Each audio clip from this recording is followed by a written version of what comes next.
మన వారాహి సిల్వర్ జ్యువెలరీలో అద్భుతమైన ఆఫర్స్ పొందండి మరియు కార్ గెలుచుకునే గొప్ప అవకాశం. ట్రంప్ మూర్ఖంగా ఇరాన్ లోకి అడుగు పెడుతున్నాడా లేదా వ్యూహాత్మకంగా ముందుకు వెళ్తున్నాడా? ఇరాన్ లో గ్రౌండ్ వార్క్ రెడీ అవుతూనే మరోవైపు బహిర్గతంగా చర్చలకు కూడా సిద్ధమవుతున్నాడు డొనాల్డ్ ట్రంప్. ఈ రెండు వ్యూహాల వెనుక ఉన్న అర్థం ఏంటి? యుద్ధం ఆగుతుందా? ఇది ప్రపంచ యుద్ధంగా మారే ప్రమాదం ఉందా? ఈ అంశాలన్నింటినీ మనం చర్చిద్దాం. Indian national security studies chairman doctor Kannaganti Ramesh గారు మనతో స్టూడియోలో ఉన్నారు. రమేష్ గారు నమస్కారం. నమస్తే తిరుమల రెడ్డి గారు. రమేష్ గారు, పెద్ద క్వశ్చన్ ఒకటి, చాలా పెద్ద క్వశ్చన్, అందరికీ ఎవరికి అంతు చిక్కట్లేదు. ఒకవైపు చర్చలు అంటున్నాడు డొనాల్డ్ ట్రంప్, చర్చలంటూ ఒక దౌత్యాన్ని లేకపోతే డిప్లొమసీని నడిపిస్తూ మరోవైపు సైన్యాన్ని ఇరాన్ వైపు పంపిస్తున్నాడు.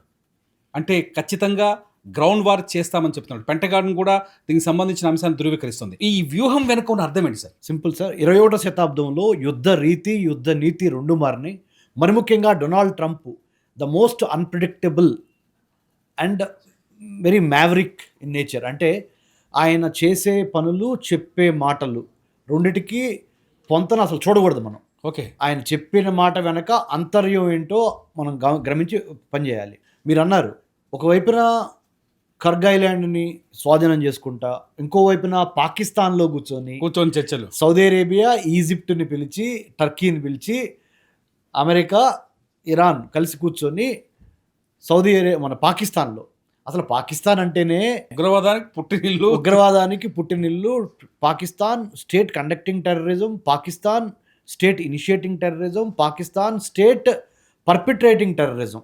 అంటే ఉగ్రవాదాన్ని కని పెంచి పోషించే మూలాలున్న ఉసామా బిన్ లాడెన్ దొరికింది అక్కడే కదా, అబుతాబాదే కదా, పాకిస్తానే కదా. మీరు ఎంత పెద్ద టెర్రరిస్ట్ అయినా, దావూద్ ఇబ్రహీం దగ్గర నుంచి ఎవరినైనా చూడండి, మీరు ఆ మూలాన్ని లష్కర్-ఈ తైబా దగ్గర నుంచి, హఫీజ్ సయీద్ దగ్గర నుంచి, మీరు ఎన్నైనా చూడండి, కసాబ్ దగ్గర నుంచి, ఏ ఉదంతమైనా చూడండి, పాకిస్తాన్కి సంబంధించిన టెర్రరిజానికి సంబంధించిన ఆనవాళ్ళు అక్కడ ఉన్నాయి, దొరుకుతాయి. రైట్ కదా. సో అలాంటి దేశంలో కూర్చొని చర్చలు చేస్తున్నారు అంటే దాని వెనక ఇంకొక వ్యూహం ఉంది. ఓకే, షియా ముస్లిమ్స్కి, సున్నీ ముస్లిమ్స్కి ఇద్దరికి ఆమోదయోగ్యంగా ఉండాలనే విధంగా పాకిస్తాన్ ఎన్నుకున్నారే కానీ పాకిస్తాన్ యొక్క చతురత మీద కానీ, పాకిస్తాన్ యొక్క ఆర్థిక ప్లేస్ అంతే. ఆ ప్లేస్ ఎందుకో అంటే షియా ముస్లిమ్స్కి, సున్నీ ముస్లిమ్స్కి ఇద్దరికి అక్కడైతే బాగుంటుంది. ప్లస్ ఇంకోటి ఏంటంటే 99% టాక్స్ ఫెయిల్ అవుతాయి, చూస్తూ ఉండండి. చర్చలు విఫలం గ్యారెంటీ. 100% విఫలం అవుతాయి. 99% చెప్పేశా. ఎందుకు విఫలం అవుతాయి అంటే ఇరాను ససిమేరా అమెరికా చెప్పేది వినడానికి రెడీగా లేదు, అమెరికా కూడా ఇరాన్ చెప్పేది వినడానికి రెడీగా లేదు. కానీ ప్రపంచానికి మేము ఒక శాంతి ప్రయత్నం చేశామని అమెరికన్ ట్రంప్ చెప్పుకోవాలి, అంతే. అలానే ఇరాన్ కూడా మేము కూడా సున్నీ కంట్రీస్ని కొడుతున్నారు కదా, ఎవరిని, అమెరికన్ బేసెస్ని కొడతా మిగతా గల్ఫ్ కోఆపరేషన్ కౌన్సిల్ కంట్రీస్లో ఉన్న సౌదీ అరేబియా, ఖతారు, ఒమన్, బహ్రెయిన్ వీటిని కొడుతున్నారు కదా. ఈ కొట్టే పరిణామ క్రమంలో సున్నీ ముస్లిమ్స్ యొక్క మనోభావాలు దెబ్బతిన్నాయి. కాబట్టి మేము తప్పనిసరిగా ఇప్పుడు శాంతి కోసం మేము కూడా ప్రయత్నం చేస్తున్నామని షియా లెడ్ ఇరాన్ చెప్పుకోవాలి. అంటే ఈ పబ్లిక్ ఆప్టిక్స్ అంటారు. అంటే ప్రజలకి మభ్యపెడతానికి, ప్రజలకి ఎలాగోలా చెప్పడానికి, ఏమని, మీరు మమ్మల్ని బాగా ఒత్తిడి వచ్చేసింది, అమెరికా మీద ఒత్తిడి వచ్చింది, ఇరాన్ మీద ఒత్తిడి వచ్చింది. మరి ముఖ్యంగా అమెరికాలో అయితే ఒక ఆల్మోస్ట్ 9 మిలియన్, అంటే 90 లక్షల మంది అమెరికన్స్ అమెరికాలోని ముఖ్య పట్టణాల్లో, న్యూయార్క్ దగ్గర నుంచి చూసుకుంటే, కాలిఫోర్నియా దగ్గర నుంచి తీసుకుంటే, వేరే అట్లాంటా సిటీ దగ్గర నుంచి చూసుకుంటే ఆందోళనలో సివిల్ అన్రెస్ట్. అవును, ట్రంప్కి వ్యతిరేకంగా. అంటే సివిల్ సొసైటీ ట్రంప్ చేసేదాన్ని ఆమోదించట్లా. ఇది చాలా మంచిదండి తిరుమల రెడ్డి గారు. ఎందుకు చెప్పనా సార్, ట్రంప్ ఉండేది మహా ఉంటే ఇంకో 2-2.5 ఏళ్ళు ఉంటాడు సార్. ట్రంప్ వెళ్ళిపోయిన తర్వాత అమెరికా యొక్క ప్రజల మీద, అమెరికన్ యొక్క సిస్టమ్ మీద, అమెరికన్ కంట్రీ ఇక్కడ దెబ్బ తగలకూడదు. ఇక్కడ క్వశ్చన్ వస్తుంది, అంటే ట్రంప్ తీసుకునే నిర్ణయం అమెరికా నిర్ణయం అనుకోవాలా, లేదు ఓన్లీ ట్రంప్ నిర్ణయం అనుకోవాలి? 100% ట్రంప్ నిర్ణయం చెప్తాను. మంచి ప్రశ్న సార్, చాలా మంచి ప్రశ్న సార్. ఎందుకంటే ట్రంప్ ఆలోచన మారుతుంది. చెప్తాను, చాలా మంచి ప్రశ్న సార్ అని ఎందుకంటున్నానంటే, యావరేజ్ అమెరికన్ యుద్ధాన్ని కోరుకోవాలా, యావరేజ్ ఇరానియన్ ఆల్సో యుద్ధాన్ని కోరుకోవాలా. Handful of extremist mind ideology ఉన్న రిపబ్లికన్ పార్టీలో బాగా ఛాందసవాదం ముదిరిపోయి ఉన్న కొంతమంది మాత్రమే వార్ హాక్స్, అంటే యుద్ధ పిశాచులు, ఉన్మాదులు. యుద్ధ ఉన్మాదం దేనికి చెప్పనా సార్, వాళ్ళ ఆబ్జెక్టివ్ ఇరాన్ కాదు, మిలిటరీ ఇండస్ట్రియల్ కాంప్లెక్స్ అని. నేను అమెరికన్ గవర్నమెంట్ అండ్ పాలిటిక్స్లో కొద్దిగా స్టడీ చేసి ఉన్నాను కాబట్టి మిలిటరీ ఇండస్ట్రియల్ కాంప్లెక్స్ అని లగాతార్ రావణ కాష్టంలాగా ఎప్పుడు ఆయుధాలు ఉత్పత్తి అవుతానే ఉండాలి, సరఫరా అవుతానే ఉండాలి. అమ్ముడు పోతున్నారు. ప్రపంచంలో 50% ఆర్మ్స్ ఎక్స్పోర్ట్స్ చేస్తున్న కంట్రీ అమెరికా. ఓకే. ప్రపంచంలో 193 దేశాలు ఉంటే అన్ని దేశాలకి ఎవరికి ఏ ఆయుధం కావాలన్నా అమెరికానే 50% of arms exports okay. United states of America is doing, okay. Right? So వాళ్ళకి ఈ మిలిటరీ ఇండస్ట్రియల్ కాంప్లెక్స్లో భాగంగా కార్పొరేటిజం అంటే డబ్బులు సంపాదించే ప్రాఫిట్, హ్యుమానిటీ కాదు, ఓన్లీ ప్రాఫిట్ అంతే. ఓకే. సో హ్యూమనిజం కాదు, capitalism. Okay. Corporate culturalism, corporate nationalism versus cultural nationalism. ఇరాన్ది ఇజ్రాయెల్ ఏమో కల్చరల్ నేషనలిజం ఎక్కువ కనపడుతుంది మీకు. ఓకే.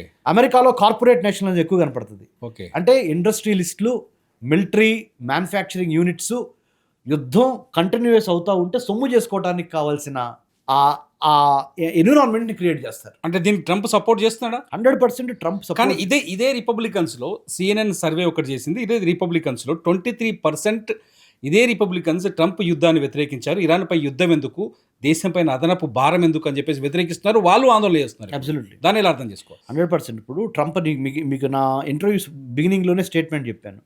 ఇట్స్ టీవీ ఛానల్ చూస్తున్న మన తెలుగు ప్రజలందరికీ అర్థమయ్యేటట్టు నా బిగినింగ్లో మాట చెప్పాను. మాగా మేక్ అమెరికా గ్రేట్ అగైన్ అనే నినాదంతో అమెరికన్ ప్రెసిడెంట్ డొనాల్డ్ ట్రంప్ 2025 జనవరిలో అధికారానికి వచ్చాడు. అధ్యక్ష భవనానికి వచ్చాడు. అమెరికన్ ప్రెసిడెంట్కి అధ్యక్ష భవన్లో కూర్చొని ఆయన ఏం చేస్తున్నారు, రష్యా యుక్రెయిన్ కాన్ఫ్లిక్ట్ నేను ఒక ఫోన్ కాల్తో ఆపుతానన్నాడు. ఆపలేకపోయాడు. తర్వాత ఇరాన్ వెనకబడ్డారు. తర్వాత వెనిజులా వెనకబడి వెనిజులా ప్రెసిడెంట్ని భార్యని రాత్రికి కిడ్నాప్ చేసి తీసుకొచ్చి నికోలస్ మదురోని ఇప్పుడు మన వాషింగ్టన్ DC జైల్లో పెట్టారు. తర్వాత ఇరాన్ పైనుంచి ఎయిర్ బాంబ్ కొట్టేసి పైనుంచి ఎయిర్ డ్రాప్ చేసి బాంబ్స్ ఇరాక్ స్టైల్లోనో లేకపోతే ఆఫ్ఘనిస్తాన్ స్టైల్లోనో లేకపోతే తోరాబోరా కేవ్స్ మీద బాంబులు వేశారు చూడండి. అప్పుడు ఒసామా బిన్ లాడెన్ పట్టుకోవడానికి అలా చేసి ఎయిర్ ఆపరేషన్స్ ద్వారా ఇరాన్ ఆధీనంలోకి వచ్చింది అనుకున్నారు. కానీ ఇరాన్ ఎయిర్ ఆపరేషన్స్ ద్వారా ఆధీనంలోకి రాలేదు.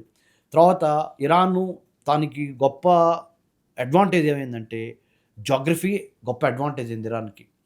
స్ట్రైట్ ఆఫ్ హర్ముజ్ అనే ఒక జలసంధిని ఇరాన్ కబ్జా చేయటం ద్వారా లేకపోతే ఇరాన్ దాని మీద గుప్పిట్లో పెట్టుకోవటం మూలన అట్నుంచి 20% of the old oil natural resources బయటికి రావాలి ప్రపంచానికి. అవి ఆగిపోవటం మూలన ఇరాన్ ఇప్పుడు పైచేయి సాధించింది. మరి ఇరాన్ని కొట్టాలంటే ఏం చేయాలని అనుకుంటున్నారు వాళ్ళు? దానికి సంబంధించి వాళ్ళు ఏమనుకుంటున్నారంటే ఒక పక్కన శాంతి చర్చలను పిలిచి పాకిస్తాన్లో కూర్చోబెట్టి ఇంకో పక్కన కర్గైలాండ్కి స్కెచ్ చేసి US మెరైన్స్ని కిందకి దించి చాపర్స్ నుంచి దాని తర్వాత ఇరాన్ భూభాగంలోకి వెళ్దాం అనుకుంటున్నారు. కానీ నేను ఒకటి చెబుతున్నా, చరిత్ర మనం మర్చిపోకూడదు, మన మూలాలు మర్చిపోకూడదు. ప్రపంచ చరిత్రను స్టడీ చేసిన ఎవరైనా సరే దీన్ని నాతో ఏకీభవిస్తారు. ఆఫ్ఘనిస్తాన్ని ఇరాన్ని కలిపి గ్రేవ్ యార్డ్ ఆఫ్ ఎంపైర్స్ అంటారు. ఓకే. పెద్ద పెద్ద మహా సామ్రాజ్యాలు ఆఫ్ఘనిస్తాన్ని ఇరాన్ని జయించటంలో సమాధులైపోయినాయి, జయించలేక.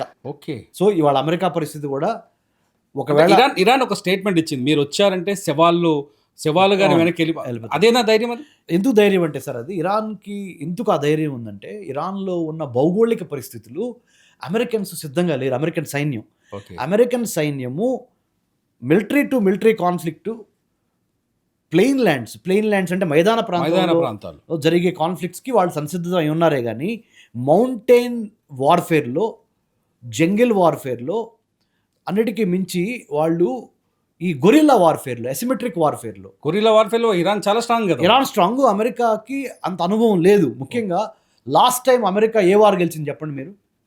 America US intervention in Iraq, US intervention in Afghanistan, US intervention in Cuba, US intervention in Venezuela. వెనిజులాలో ఒక అధ్యక్షుని మాత్రం తీసుకురాగలిగింది. US intervention in Syria, US intervention in the Middle East. మీరు ఎక్కడైనా చూడండి, అభిమన్యుడు పద్మవ్యూహంలోకి వెళ్తాం ఎలా తెలుసో వీళ్ళకి బయటికి రావడం తెలియట్లా అమెరికాకి. ఇప్పుడు ఇరాన్లోకి ఎంటర్ అవ్వడం, పద్మవ్యూహంలోకి ఎంటర్ అవ్వడం 100% ఇరాన్లోకి ఎంటర్ అవడం అనేది పద్మవ్యూహంలోకి ఎంటర్ అయినట్టే. ఎంటర్ అవుతారు, కొంతవరకు విజయం సాధిస్తారు. ఓకే. కానీ అపారమైన జన నష్టము, సైన్య నష్టము, ఆర్థిక నష్టంతో అమెరికాలో ఆల్రెడీ సివిల్ అన్రెస్ట్ ఉంది. వాళ్ళు విపరీతంగా ట్రంప్ని వాళ్ళు వ్యతిరేకిస్తున్నారు, తీవ్రంగా వ్యతిరేకిస్తున్నారు. యుద్ధం ఎవరికి మంచిది కాదని. నిజంగానే అసలు యుద్ధం ఎవరికి మంచిది కాదు. ఒకవేళ ఇరాన్లోకి ఇవాళ అమెరికా సైన్యం ఎంటర్ అయ్యే అవకాశాలు చాలా స్పష్టంగా కనిపిస్తున్నాయి. ముఖ్యంగా ఫస్ట్ ఆ కర్గన్ ఏదో స్వాధీనం చేసుకుంటారు. ఇరాన్ భూభాగంలోకి అంటే గ్రౌండ్ వార్ వెళ్తే ప్రపంచం మీద దాని మీద ఎఫెక్ట్ ఎలా ఉంటుంది? ఇరాన్ నిర్ణయాలు ఎట్లుంటాయి ఆ తర్వాత? ఇరాన్ నిర్ణయాలు చాలా ఎరాటిక్గా ఉంటాయి. ఎరాటిక్గా అంటే చాలా వైలెంట్గా, హింసాత్మకంగా మారే అవకాశాలు ఉన్నాయి. ఎందుకంటే చెప్తున్నాను సార్, యుద్ధము యొక్క గాయాలు ఫిజికల్గా మాంతాయేమో కొన్నాళ్ళకి, కానీ వాళ్ళకి జరిగిన అవమానం ఉంది చూడండి. రాత్రికి రాత్రి వచ్చి అయతుల్లా ఖొమైనీని చంపేసి తర్వాత Iranian revolutionary guard corps building పక్కనున్న 116 మంది చిన్నపిల్లల మీద బాంబింగ్ జరిగిందే. ఆ బాంబింగ్ చేసిన ఆ ఫైటర్ జెట్స్ నడిపిన 2 పైలట్స్ ఫోటోలు కూడా ఇరాన్ పబ్లిక్గా సర్క్యులేట్ చేస్తుంది. ఎవరికి? ఇరాన్లో ఉన్న యూత్కి. చూసారా, మన చిన్నపిల్లల్ని వచ్చి చంపారు, తరతరాలు మీరు మర్చిపోకూడదు. ఎమోషనల్గా వాళ్ళని స్టిరప్ చేస్తుంది, ప్రతీకారం తీర్చుకోవడానికి, రెవెంజ్ తెచ్చుకోవడానికి. నేను చెప్పేది ఏంటంటే సార్, ఇక్కడ ముఖ్యంగా మనం గమనించాల్సింది, ఇరాన్ కల్చరల్ నేషనలిజం అనే దాని మీద ఉంది. ఓకే. అమెరికా కార్పొరేట్ నేషనలిజం అనే దాని మీద ఉంది. కార్పొరేట్ నేషనలిజం ప్రాఫిట్స్ వస్తుంది, లాభాలు మాత్రమే, ఎవరు ఎంత నష్టమైనా పర్లేదు. కల్చరల్ నేషనలిజం పర్పస్ వస్తుంది. The fight is between profit versus purpose. The fight is between intent versus how much you make money అనే దాని మీద. సో ఇక్కడ నేను చెప్పేది ఏంటంటే, రేపొద్దున మీకు ఇంకో విషయం చెప్తున్నాను సార్. హిందూ మహాసముద్రం గురించి కూడా మాట్లాడాలి. ఎందుకంటే హిందూ మహాసముద్రంలో 3 ఇంపార్టెంట్ జలసంధులు ఉన్నాయి. ఇండియన్ ఓషన్లో ఒకటి స్ట్రైట్ ఆఫ్ హర్ముజ్, ఇరాన్కి ఒమాన్కి మధ్య. అవును. ఇంకోటి బాబ్ ఎల్ మందేబ్. ఎర్ర సముద్రం నుంచి, సూయజ్ కెనాల్ నుంచి ఎర్ర సముద్రం నుంచి ఇటు హిందూ మహాసముద్రంలోకి దిగుద్ది. ఒక పక్కన ఇక్కడ యెమెన్ ఉంటుంది. యెమెన్లో ఇప్పుడు హౌతీ రెబెల్స్ ఆల్రెడీ అటాక్స్ చేస్తున్నారు బాబెల్ మందేబ్ నుంచి వస్తున్న షిప్పుల మీద. హౌతీస్ ఇరాన్ మద్దతుదారులు, ఫుల్ మద్దతుదారులు, ఇరాన్ మద్దతుదారులు. హౌతీస్, హమాస్, హిజ్బుల్లా, ఈ 3 హెచ్లు. Houthis, Hamas, Hezbollah. హిజ్బుల్లానేమో లెబనాన్ నుంచి కొడుతున్నారు ఇజ్రాయెల్ని. హౌతీస్ ఏమో యెమెన్ నుంచి కొడుతున్నారు. హమాస్ ఏమో పాలస్తీనాలోని గాజా నుంచి కొడుతున్నారు. So what I'm trying to say is, ఒకటి బాబెల్ మందేబ్, ఇంకోటి స్ట్రైట్ ఆఫ్ మలక్కా, ఇంకోటి స్ట్రైట్ ఆఫ్ హర్ముజ్. ఈ strait of Malacca, strait of Hormuz, Bab el Mandeb, ఈ 3 జలసంధులు హిందూ మహాసముద్రంలో అతి కీలకమైన జలసంధులు.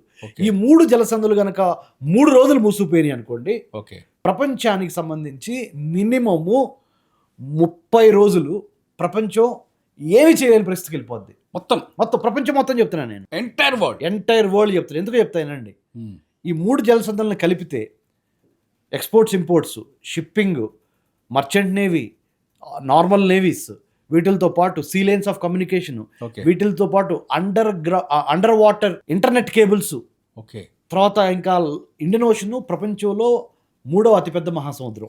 ఆ ఇండియన్ ఓషన్ ని కాపాడుకోవాల్సిన గురుతర బాధ్యత ఇండియా మీద ఉంది, భారత్ మీద. BHARAT భారత్, మన భారత్ మీద ఉంది. 2047కి భారతదేశం నెంబర్ 1 అవ్వాలంటే హిందూ మహాసముద్రం మీద పొట్టు ఉండాలి. ఇటు చైనాని లోపల జొరబడనివ్వకూడదు, ఇటు అమెరికాని లోపలికి రానివ్వకూడదు. రెండింటిని దూరంగా పెట్టి హిందూ మహాసముద్రంలో ఉన్న 50 పైగా దేశాలు ఉన్నాయి. హిందూ మహాసముద్రం యొక్క వాటరు 50 దేశాలను టచ్ అవుతాయి. ఆఫ్రికా, ఏషియా, ఆస్ట్రేలియా, 3 కాంటినెంట్కి టచ్ అవుతాయి. ఇది హిందూ మహాసముద్రం నీళ్లు 3 ఖండాలకు టచ్ అవుతాయి. ఆఫ్రికా నుంచి కేప్ ఆఫ్ గుడ్ హోప్ ఇటు నుంచి మీరు చూసుకుంటే ఏషియా కిందకు వచ్చేసేసరికి మన ఇండియా సెంట్రల్లో ఉంది, ఇండియన్ ఓషన్లో. ఇది పక్కన ఆస్ట్రేలియా వరకు టచ్ అవుద్ది. సో 3 ఖండాలు, 3 మతాలు, క్రిస్టియానిటీ, ఇస్లాం, హిందూయిజం, ఈ 3 మతాలు ప్లస్ జుడాయిజం కూడా ఉంది. ఇది ఇజ్రాయెల్ అంటే జుడాయిజం. ఇజ్రాయెల్ కూడా ఇండియన్ ఓషన్ కి సంబంధించిందే వచ్చింది. సో 3 మతాలు, 4 మతాలు, 3 ఖండాలు, అన్నిటికీ మించి 98% internet cables, 98% internet under water cables, under see cables Hindu మహాసముద్రంలో ఉన్నాయి. పసిఫిక్ లో కాదు, అట్లాంటిక్ లో కాదు. పసిఫిక్ నెంబర్ 1, అవును. Number 2 Atlantic, number 3 Indian ocean. Now number 3 has become number 1. So 98% of internet cables 3 రోజుల పాటు అయిపోయిన ఏమవుద్ది మీరు ఆలోచించుకోండి. ప్రపంచం నాశనం అయిపోతుంది సార్. సో కాబట్టి ఎంత చాలా మంది అంటే ఇక్కడ ఒక చిన్న ప్రశ్న, సామాన్యుడికి అర్థమయ్యే ప్రశ్న చెప్తున్నా. అంటే నాకు అర్థమైంది, ఫోన్ పే నుంచి అమౌంట్ ఇంకోనికి వెళ్ళదు అంటే అబ్సల్యూట్లీ. అంటే ఆర్థిక వ్యవస్థ, జనజీవన వ్యవస్థ కంప్లీట్గా స్తంభించిపోద్ది కంప్లీట్గా. సో కాబట్టి మనందరం ఇప్పుడు ఇరాన్ గనక ఇప్పుడు తిరగబడి అమెరికా పైన అటాక్ చేస్తే, అమెరికా వెనక్కి తగ్గకుండా ముందుకు వెళ్తే భవిష్యత్తులో ఇటువంటి పరిణామం తలెత్తే అవకాశం ఉందా? 100% అది మినీ వరల్డ్ వార్లో ఉన్నాం ఇప్పుడు మనం. ఓకే. ఫస్ట్ వరల్డ్ వార్ 1914 నుంచి 1918-19 వరకు జరిగింది అనుకుందాం. సెకండ్ వరల్డ్ వార్ 1939 నుంచి 1945 వరకు అనుకుందాం.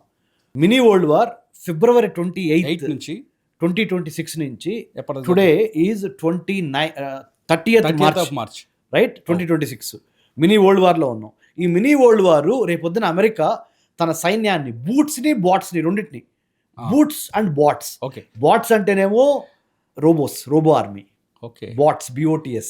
ఓకే. బూట్స్ అంటేనేమో మామూలు నార్మల్ ఆర్మీ షూ వేసుకొని లోపలికి వెళ్ళిపోవడం. మామూలుగా మన సోల్జర్స్ సైనికులు. బూట్స్ బాట్స్ ఇరాన్లో గనక ప్రవేశించే అవకాశం చాలా మెండుగా కనపడుతుంది, కనిపిస్తుంది, వచ్చేసింది, ఆల్మోస్ట్ వాళ్ళు వచ్చేసింది. కాబట్టి రేపు పాకిస్తాన్లో జరుగుతున్న ఇవాళ నిన్న ఫెయిల్యూర్ చర్చలు 100% ఏ విధంగా మారుతాయి అనేదానికి నేను 98% ఫెయిల్యూర్ అవుతాయి. ఎందుకంటే Iran is in no position to listen to America is also is in no position to listen to Iran voice. కాబట్టి what I'm trying to say is మనము చాలా జాగ్రత్తగా, అందుకనే ప్రధానమంత్రి మోదీ గారు చాలా ముందు చూపుతో ఏమని చేశారంటే అన్ని రాష్ట్ర ముఖ్యమంత్రులను వాళ్ళతో మాట్లాడి COVID-19 లాగా మనము చాలా జాగ్రత్తగా ఇప్పుడు రేషనింగ్ ప్రతిదీ పొదుపుగా వాడదాం. ఓకే. నలుగురు ఎక్కి వెళ్ళాల్సిన కారులో ఒకడు వెళ్ళొద్దు, నలుగురు వెళ్ళండి లేదా 5 వెళ్ళండి. పబ్లిక్ మాస్ ట్రాన్స్పోర్టేషన్ వాడండి, అంటే రైళ్ళు బస్సులు పబ్లిక్ ట్రాన్స్పోర్ట్. సంక్షోభం వస్తుంది కాబట్టి ఇంకోటి ఏంటంటే ఉప్పు పప్పు దగ్గర నుంచి రిక్షా కార్మికుడి దగ్గర నుంచి ఫ్లైట్ నడిపే పైలట్ వరకు ప్రతిదాన్ని పొదుపుగా వాడండి. ఒళ్ళు దగ్గర పెట్టుకొని మనం అందరం ఇప్పుడు కులం మతం ప్రాంతం పార్టీ అన్నీ మర్చిపోవాలి. ఒకటే దేశభక్తి, ఒకటే జెండా, ఒకటే ఎజెండా. జెండా త్రివర్ణ పతాకం, మువ్వెన్నెల త్రివర్ణ పతాకం. మన ఎజెండా ఏంటంటే 100% భారతదేశానికి యుద్ధ సెగ ఎక్కువ తగిలి ఇబ్బంది పడకుండా మనల్ని మనం దేశభక్తి ఎలా చూపించాలంటే ఇప్పుడు క్రికెట్ మ్యాచ్లు గెలిచినప్పుడు జై హింద్ అంటాం కాదు, మనం వాడే ప్రతి నిత్యావసర వస్తువుని ఒళ్ళు దగ్గర పెట్టుకొని జాగ్రత్తగా తక్కువలో తక్కువ వాడతాం. అనవసరంగా ఆర్భాటాలకు పోయి 100 మందిని పిలవాల్సిన పెళ్ళికి 1000 మందిని 2000 మందిని ఫాల్స్ స్టేటస్ లేనిపోయిన బడాయిల కోసం షోకుల కోసం ఇవన్నీ తగ్గించి ఒక్క 1 month ఏమీ లేదనుకొని మూలాల్లోకి వెళ్ళి గ్రామీణ వాతావరణంలో ఎలా అయితే పొదుపుగా కనీస అవసరాలతో ఉంటారో అలా బతికితే అదే మన దేశభక్తి. Right. Thank you sir, thank you so much.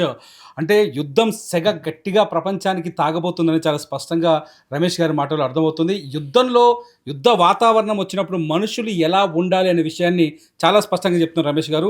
చూడండి, ఖచ్చితంగా ఈ యుద్ధం ముదిరే అవకాశం కనిపిస్తుంది అంటున్నారు. మీరేమనుకుంటున్నారు? ఈ వీడియో కింద కామెంట్ చేయండి. Thank you so much sir. జై హింద్ సార్.